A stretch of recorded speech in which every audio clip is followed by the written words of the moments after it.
Okay, good morning, everybody. Welcome back to our InSport webinar series. It's been a few weeks since we were last together discussing the latest news in sport business. The team back at head office at InSport Education have been really busy. We're absolutely chuffed that we'll be launching a foundation series in sport business next year. I think there's a link just below me in this particular screen. That promises to be a fabulous series, one that brings together all of the expertise that we've been covering over the last 7 or 8 months, and very much extends what we're going to talk through in our webinar series. We've got Guy with us today that's going to take us through some really interesting stuff on strategic alliances in golf.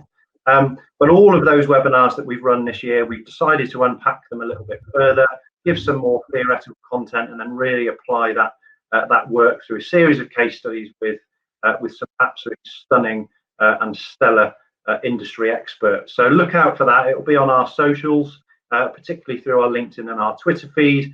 So if you've got any interest in that, please give it a go. You'll notice I've moved location today. I thought it would be nice to put the Christmas tree in the background. Also happen to have 2 kids in the house with me because they finished school early. So without further ado, I'm going to bring Guy onto screen here. Guy is an expert in the golf industry, and of course there's recently been an announcement between the European Tour and the PGA Tour of a strategic alliance. So Guy's going to talk us through that a little bit more, but before he does that, I'd just like Guy to introduce himself and just let you all know the type of role that he's all holding now, and the types of activity he's been involved in over the last few weeks. So Guy, good morning. Morning, how are you, Rob? Very well, thank you. You're looking well. Thank you. So your role, how does it work at the moment? Well, I've got 3 roles actually at the European Tour, and in fact, whilst I'm surrounded by a lot of people who've been there for a long time, I'm a relative newbie. I've only been there just over a couple of years. So I worked for nearly 30 years in the sports management business, working for IMG. I was a sports agent, managed a lot of the players on the tours around the world, and worked with a lot of great players. And then moved on to the events and the media side, and then moved a couple of years ago to go to the European Tour, where my role was, I went in primarily as deputy CEO and the Ryder Cup director. So running the biennial, match between Europe and America, which is an extraordinary event. It's a one-time in golf, which, as we all know, has its own unique style. But certainly in the Ryder Cup, suddenly golf fans become football fans, and there's chanting and tribalism and all the stuff we love. So I did that, and then about a year ago, I took on the Chief Commercial Officer role. And for the last 6 months, I've been working on closing a deal, which is the headline for what we're talking about today, which is bringing together a little bit of synergy in the game of golf, aligning 2 of the 2 biggest tours, the PGA Tour, which is the US Tour, which is incredibly strong, great property, and we're now working with them as the European Tour. So that and the other things, although we delayed the Ryder Cup, we were meant to have a Ryder Cup this September in Wisconsin, but amongst the many other COVID victims, that was one of them. That's now happening next year, but the PGA Tour work's been taking up most of my time. I can imagine. So just before we do dive into that strategic alliance, you mentioned there you represented players. Have you seen a difference in how players have evolved over the last 25 years and those kind of commercial endorsements that they'll be looking for, and then how that works with you working at a tour level? And I haven't set you up for this question at all, out of pure interest because you mentioned it. No, it's a great question. I mean, I started managing players long enough ago where there was, the Corinthian spirit was still there. They were not all the finely honed athletes that they are today. They were still great golfers. So I started working at the end of that extraordinary generation. They were all born within a year of each other.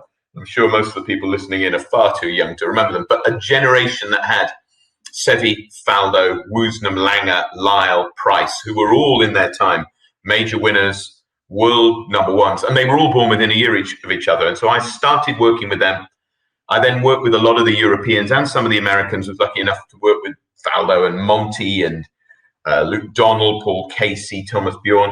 But I was around and involved with the one guy that changed the game of golf for all of us. I say to everyone in the game, player, me for sure, anyone else, should go up and shake Tiger Woods by the hand every day to thank him for changing the game of golf, because he did. And working with him as part of his team when he first came out, and he transformed the game, let's be honest. You know, golf has never had, may never have again, the world's global iconic sportsman. And he did change the game. And I think in your question, which is how things are different, he brought a completely different demographic. He brought an interest level, he brought fans, he brought sponsors that had never been there before. And we're still lucky enough with his extraordinary recovery and comeback, which is one of the great sporting stories. I mean, you know, hairs on the back of the neck when he won at Augusta. And he still has that, you know, that iconic effect. If he's in a tournament, that's who people will follow.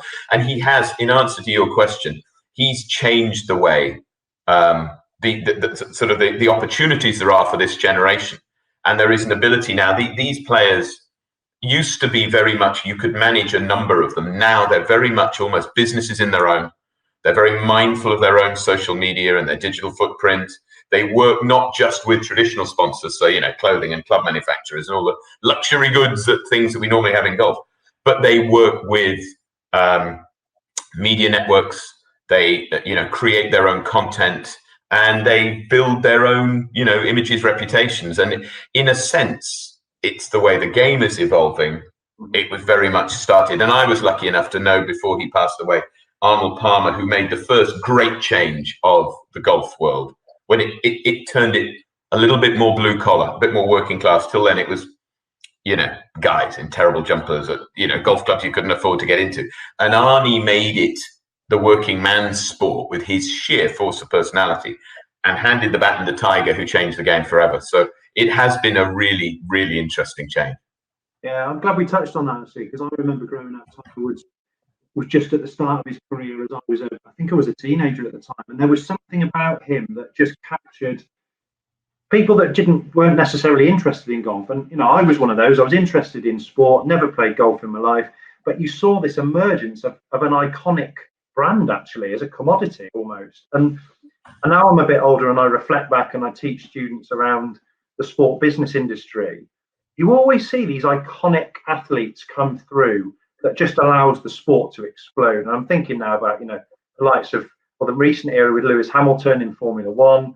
You could probably go back and find a footballer and a rugby union star, you know, Steph Houghton in women's football. There are a bunch of them that are just, they're so iconic with what they're able to deliver in terms of their playing performance, that it allows the sport to grow, and obviously into these big commercial entities that I think we see today. And it's lovely hearing you talk about that kind of that history and where Tiger Woods then, you know, really moved the game on in many ways. And of course, you know, more recently we then saw the emergence of players like Rory McIlroy, I suppose, and how he's tried to take that brand on. But yeah, I think I'm with you. That seems so tight to me in the world stage for golf in particular, that uncertainty of outcome that we're battling with. We just don't know who's going to win those tournaments now, actually fuels even more interest.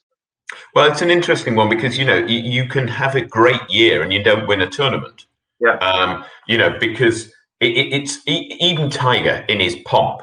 He won most things he played, and he certainly won most of the majors he played, but he didn't win everything. And it's the nature of golf. You know, 156 players start that week, and they all start level.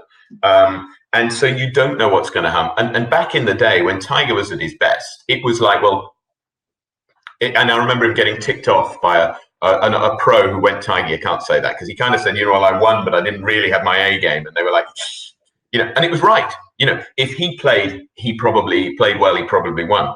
But it's now changed. There's so much talent at the top end of the game, and it's so international that, as you rightly say, you know, you don't know who the emerging star is going to come out. Rory's done a wonderful job, but you looked at this year, and there's been half a dozen players who've done brilliantly, and we've just in Europe had a 47-year-old win the money list. He was the #1 player in Europe, which frankly gives hope to all of us. I mean, he's been brilliant, but you know, you've got such a mixture of the young and the old and the different nationalities. The way the women's game is booming. It's actually, but again, I have to say, and you've just described it as your teenager reaction. You probably wouldn't have followed golf. Let's be honest. Yeah. You're going to be watching your football and whatever else. Tiger made people watch it, and it wasn't just his style, and he was different. It was the way he played, and he just captured the imagination. And it is still the same now. We're lucky to have him. We're sort of towards the end, but he's still very relevant. He won the Masters only a couple of years ago, so it was very impressive. Yeah, very much so. So let's move on to the recent strategic alliance that you've been part of over the last month. I think it was announced on the 27th of November, if memory serves, and certainly look back on my Twitter feed to find it.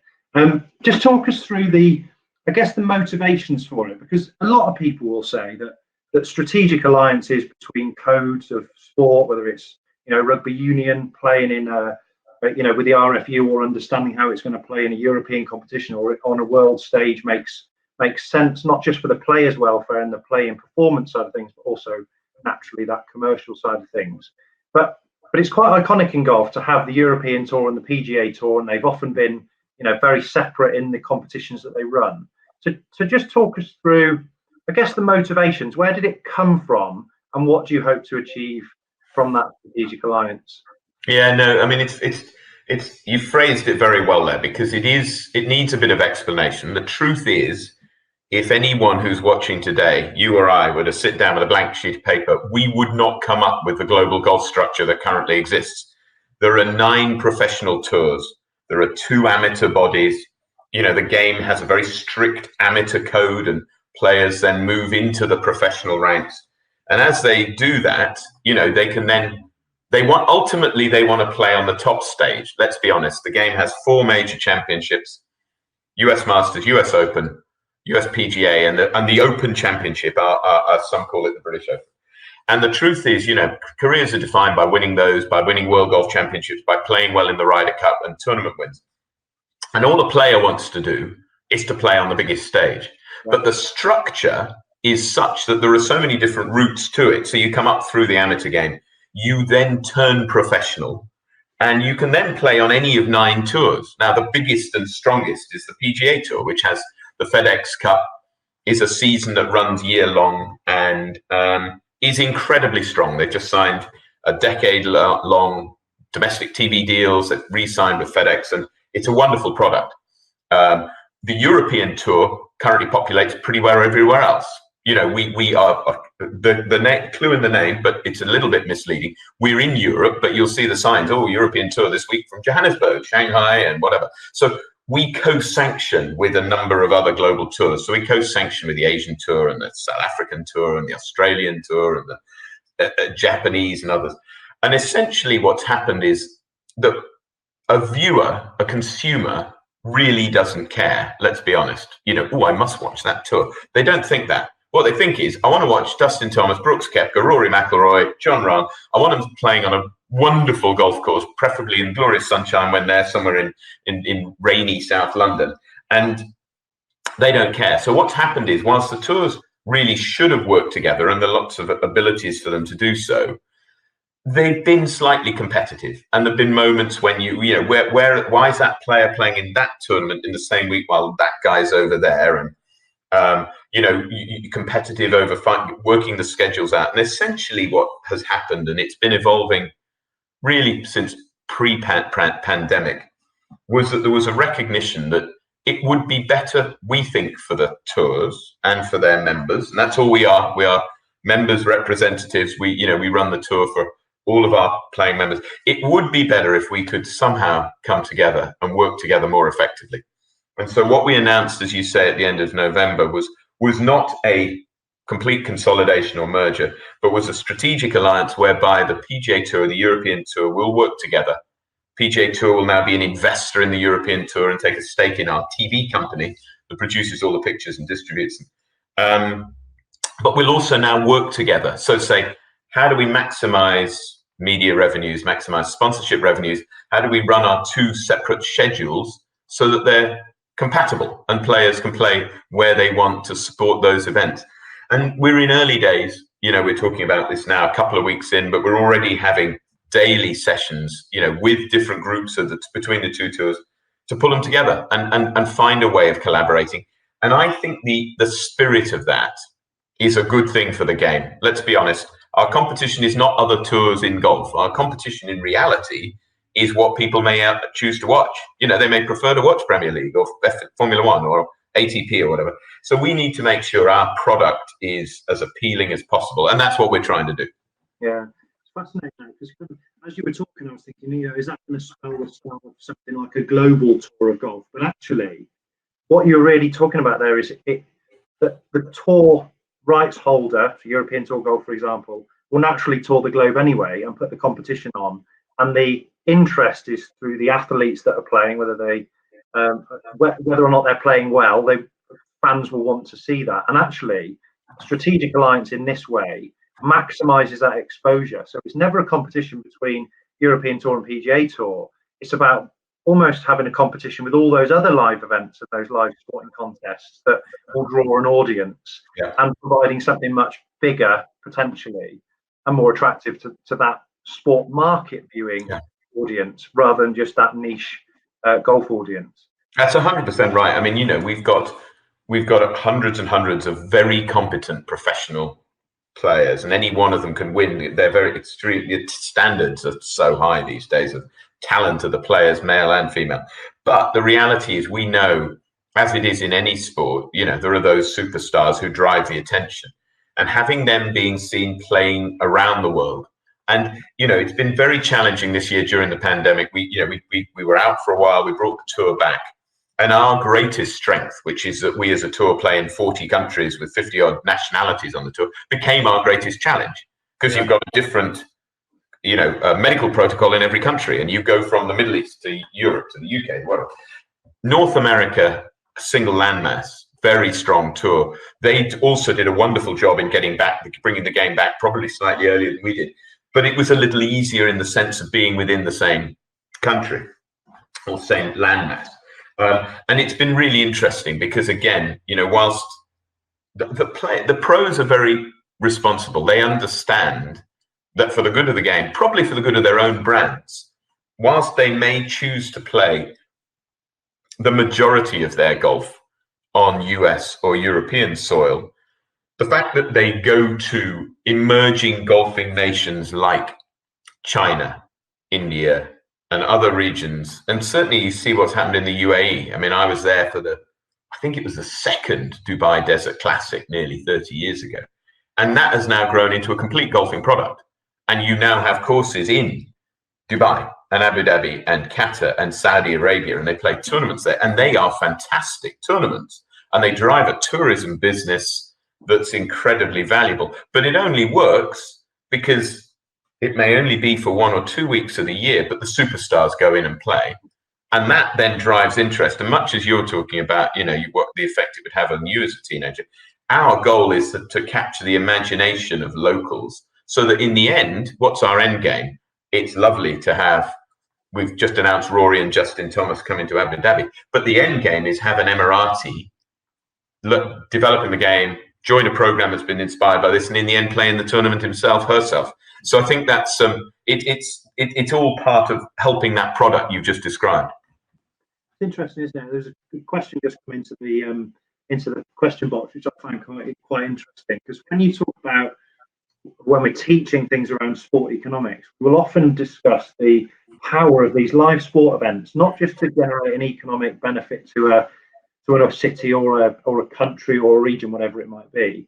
For the duration of that competition, we will also talk about those wider economic benefits, the tourism that extends from it, and of course, golf, like to an extent, things like skiing, will always attract this year-long participation, if you like, because amateur golfers will see what's going on the television, or will go to the tour live to watch it, and then will probably repeat visit so that they can either play on the course or they will go and holiday in that particular territory.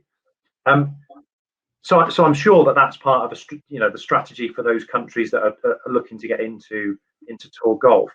From our participation point of view, do you see any increases in participation in those emerging markets, or are you purely looking at the moment on the success and the delivery of the top line tour competition? Yeah, it's very interesting, and in a sense, we've got to know what our job is. Our job is to run professional events throughout the year for our members. Although we will work closely with other partners, our job actually isn't to grow the game. But of course we have to. We have to embrace growing the game, sustainability, diversity, everything that's important to make the game grow. We work closely with the RNA, who are the global amateur body, and work alongside the USGA to help, participation levels and everything. But it's interesting what you talk about in terms of how that happens, because, for example, one of the roles that I fulfill is I'm the Ryder Cup director. The Ryder Cup is perhaps the passion point more than anything else in golf that we have anywhere else. And I was standing with Rory McIlroy on the tee in Paris, and we had 20,000 people doing the thunderclap on that first tee.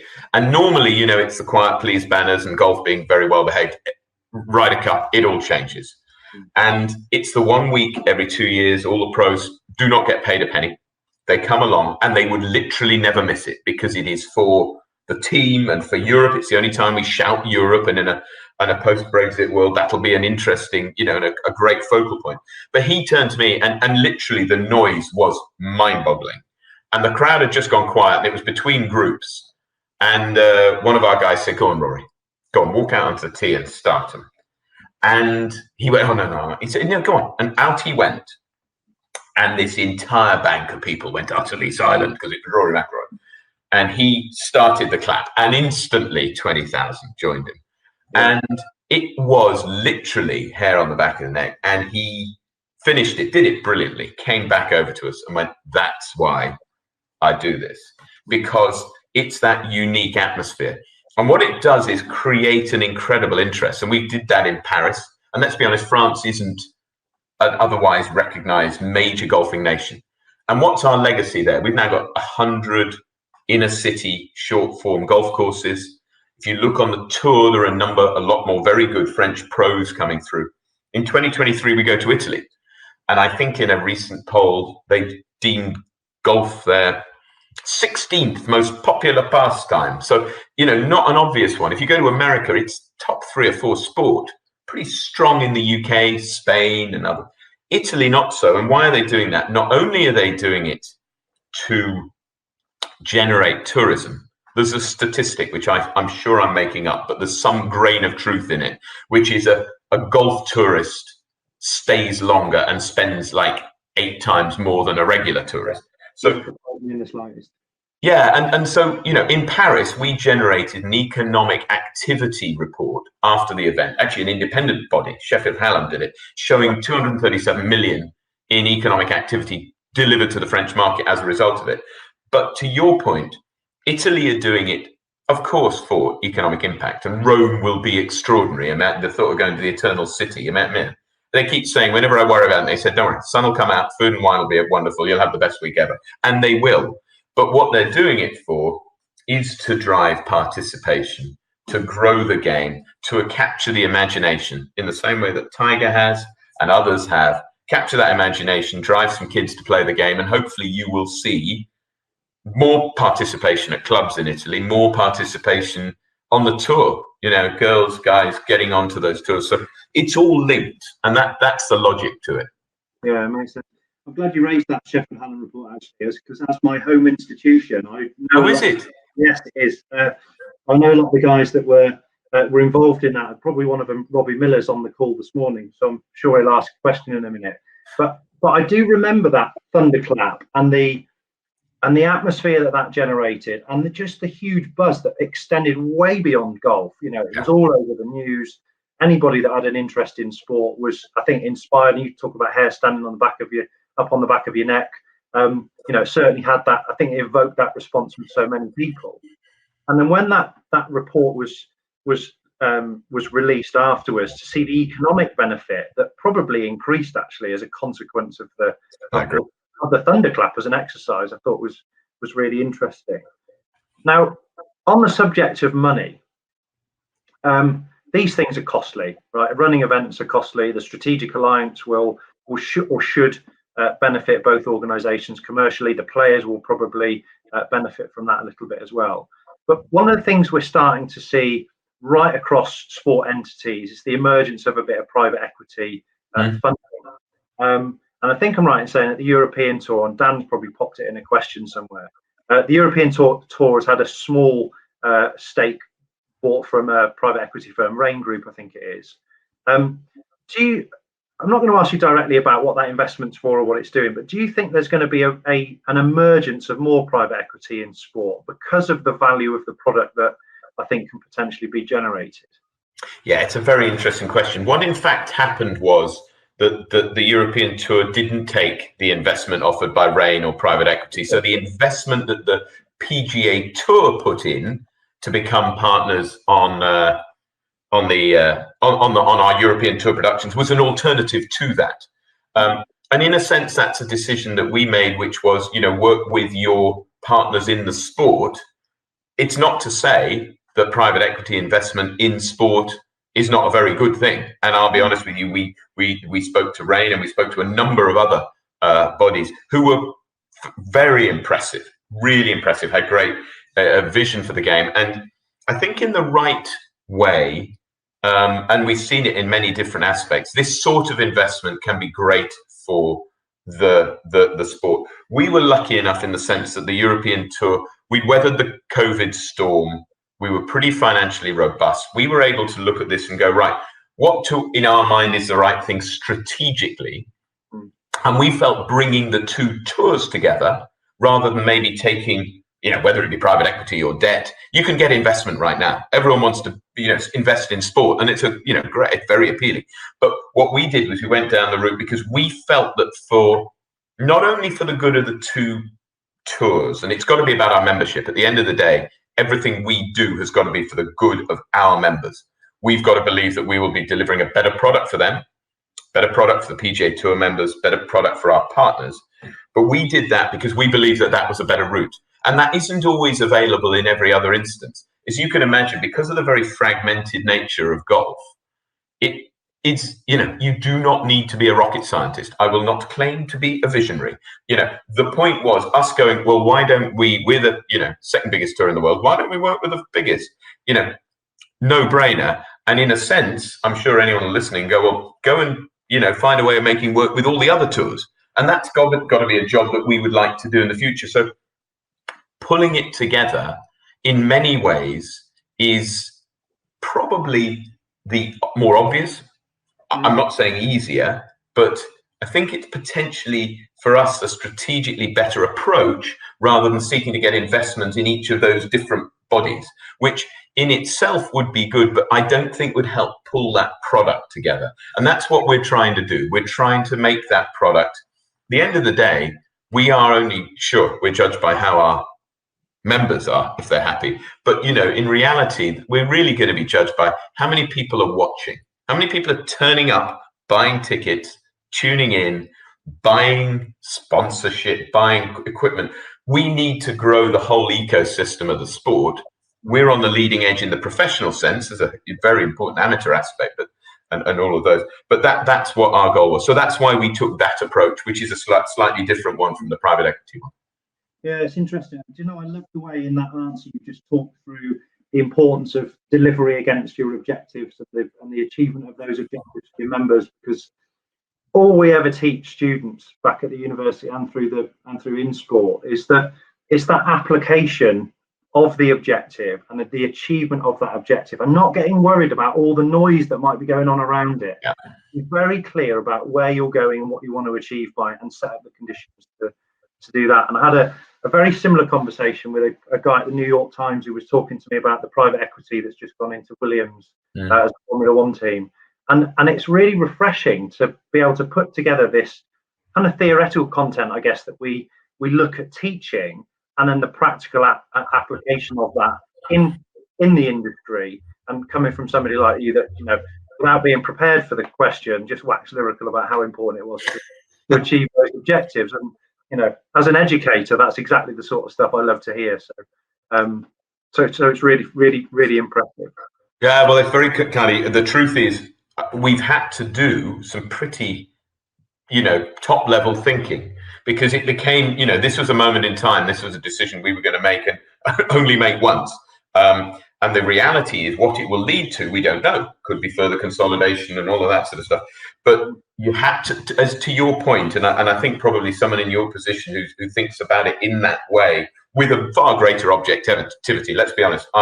dull one-trick pony. I am immersed in my sport, and I barely know that. But those that look at it, what we had to do was to go, okay, we're buried in these discussions, but actually try and look at it 30,000 feet. What is the right thing for the game? And that's where we were blessed, to be honest. We have a great relationship with our players. So whether it's the players themselves or players who sit on committees on our own board, we have other businessmen and people who've worked in other sports, and they sat on this, and they too provided that, that degree of objectivity, and much as you've just done. I think they kept saying, that's great, but rather than getting caught up in the details of the deal, what's the right thing for our tour? What's the right thing for the game? And you've got to try to make that decision, because in the long term, is what will get the rewards. And we rely on TV revenues. Our broadcasters have been unbelievable during a very difficult year and stuck with us. Our sponsors as good. We haven't lost a commercial partner at the European Tour throughout the year, and they have had brutally difficult years. If you can imagine, car manufacturers, airlines, hotels, luxury goods, they're not in a position to be doing this. And they've stuck with us to support the tour, and we've tried to be good partners. You've got to be thinking about what in the long run is good for them, I think. Yeah. It sounds like a full court press, actually, from the whole team to get all of those calls on, to meet the needs of those broadcasters, sponsors, commercial partners, all of that. But actually, there seemed to be a real appetite to do the right thing for everybody, and the members of them. I think, all of you should be congratulated for keeping that on. I've got two more questions that I want to try and run through, if that's okay, and then we'll dip into the question box and do some shorter answers. You talked there about this kind of looking at 30,000 feet up and seeing where the market was going, trying to maintain your objectivity with your views and where you wanted to take things. We've discussed on a couple of our webinars over the course of this year about the emergence of niche sports. So we had a webinar on skiing not so long ago. We've also talked quite a lot about diversity and inclusion in sport, and a lot on women's sport. So do you see a time where the tours will come together, the men's and women's tours, that will start working really closely together to really, I guess, break the market, to maximise the potential on both sides of the game? I think the stars are aligning for just that to happen, and there's a number of reasons for that. One is, we're just lucky. Golf lends itself. To be perfectly honest, the standards of golf amongst female players has leapt. The guys are getting better. The girls are really getting better. And so, you've got some heroes, heroines emerging in both sides of the sport. Two, the market is such that there's interest at a broadcast level, sponsor level, which in the past used to be a little bit token and is now real. Sponsors want to involve. They want to cover these events. But also the sport itself allows men and women to play together. And what's happened before is you've had the separate tours, and quite rightly, there should be the separate tours. But we as a tour, European Tour, and we're able to do things that not always the PGA Tour, who are the sort of the benchmark for excellence. We've done things that are pretty innovative and creative. It's kind of in our DNA. And so what we've had is not only events where men and women have played in competitions alongside each other, they actually play in the same event, same leaderboard, same prize fund, but all you have to do is change the tees slightly. So, although there is not a lady on the LPGA LET that doesn't knock it at least 150 yards past me, but, being realistic when you look at what they do against the men, if you get the tees in the right place, they play against each other in a genuine competition. And that is an amazing thing to be able to do. And so we're very lucky. The sport lends itself. So we have mixed events.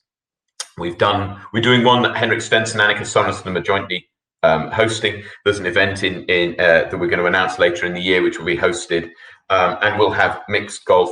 We support mixed ability golf. So we work with Edgar, and we have had, I have to say, again, you talk about hairs on the back of the neck moments.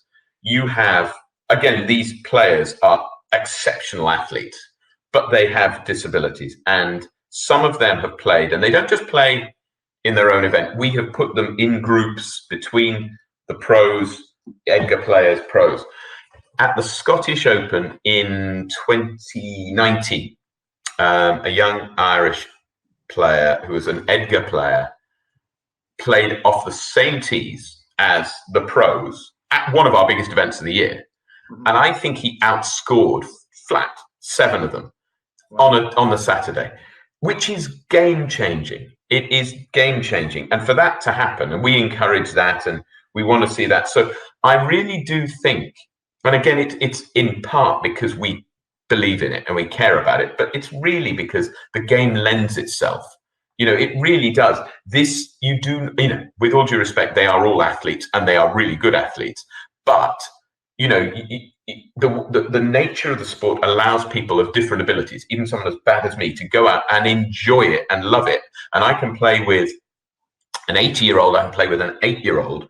The handicapping system has always worked in our favor, so it allows you to do that.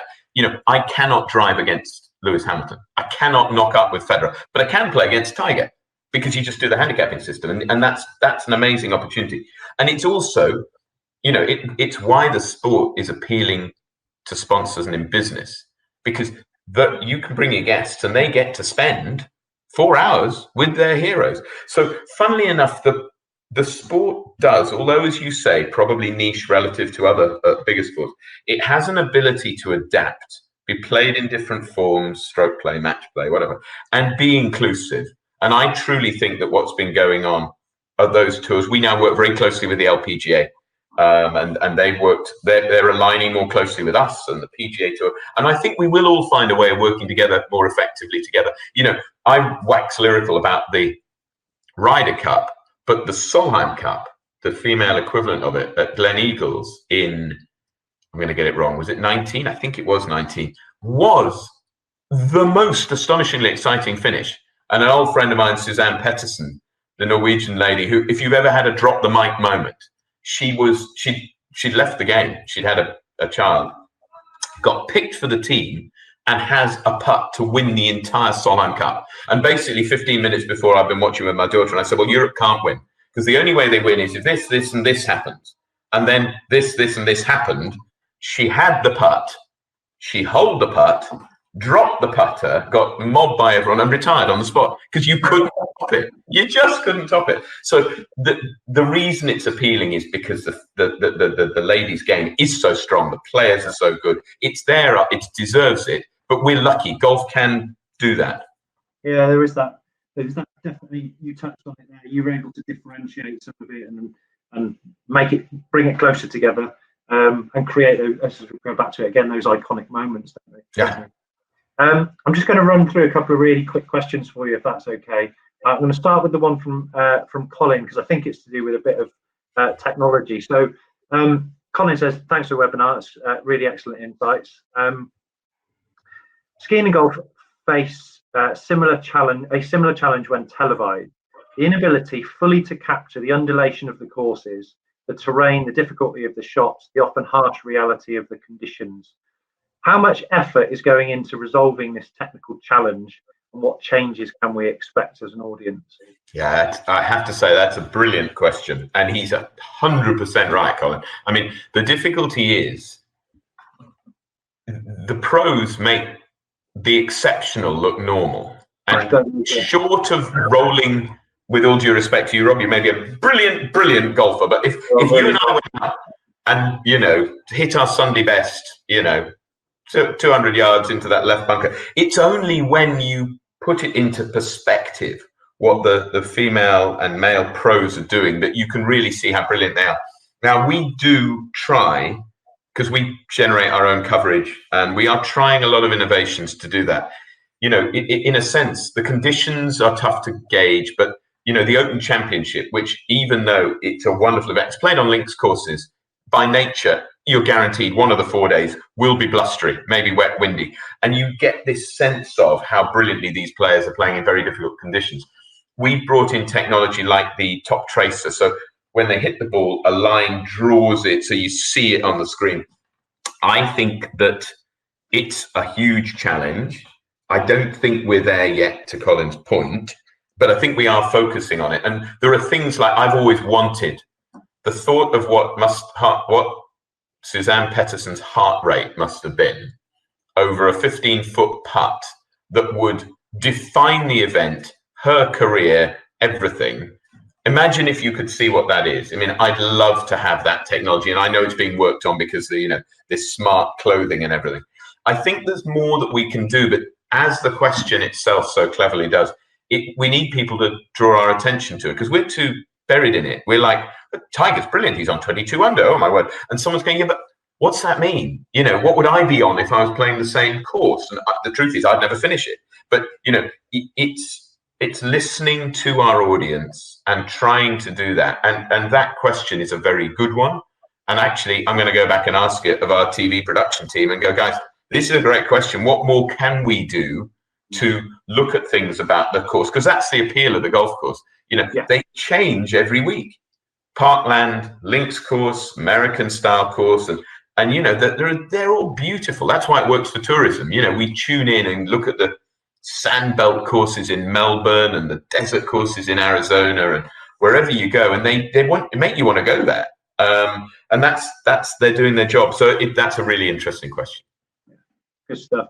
I guess not entirely unrelated. Chris has asked, are the tours interested in pursuing shorter formats of the game? I guess this goes back to one of the points we were making just a minute ago. So we've seen cricket, for example, being successful with T20s. And I guess flipping that as well, do you think the golf has been a bit slower to adopt that sort of innovation, or are you trying to be really pure in terms of maintaining the product that you have? Yeah, I mean, the truth is we have been slow, but we are trying, and there's a product I'll tell you about which I think is interesting. But the reality is we should be the easiest sport of all to do it in, because 18 holes is a random choice. I don't know who it was that decided a course should be 18 holes, but I know I find 18 holes a long way. Why not go play 9? Why not go play 6? I'll go and play 3 with my kids when they were younger, and that was more than enough for all of us. But you'd still felt you'd golfed. You can go to a top golf facility, and that's more entertainment, but you still golfed. And so I think it's really important to change the perception and say, you don't have to play 18 holes at a private members club to have golfed. Mm-hmm. So we can play shorter form. Have we got the magic of what T20 but I used to work at IMG, and we were there when the creation of the IPL, and that was an extraordinary product. The European Tour have created a thing called Golf Sixes, which is a 6-hole match, and you do certain things. You're on a clock for 1 hole, long distance, and it's lights and it's music, and it's all break every rule you can. And we stage 1 event a year doing that. But what's been really interesting is that Golf Sixes has been picked up and is now being played leagues at a junior level across the whole of Europe. Now, that may be our T20. We don't know. The reality is, I don't think that the golf has got so many different forms. Will we find a short form that will capture the imagination like T20? We may do. We don't know. It'll evolve. It could be Golf Sixes. It could be other things. But all of the game, the amateurs and the pros, we all recognize it's tough. Do people have 4 to 5 hours to give up to go and play? They don't. They've got busy lives. Have they got time to watch 4 or 5 hours of golf? No, we want it in short form, highlights, digital content. We've got to make the game accessible and appealing and not look old-fashioned and dull. So we're working really hard on it.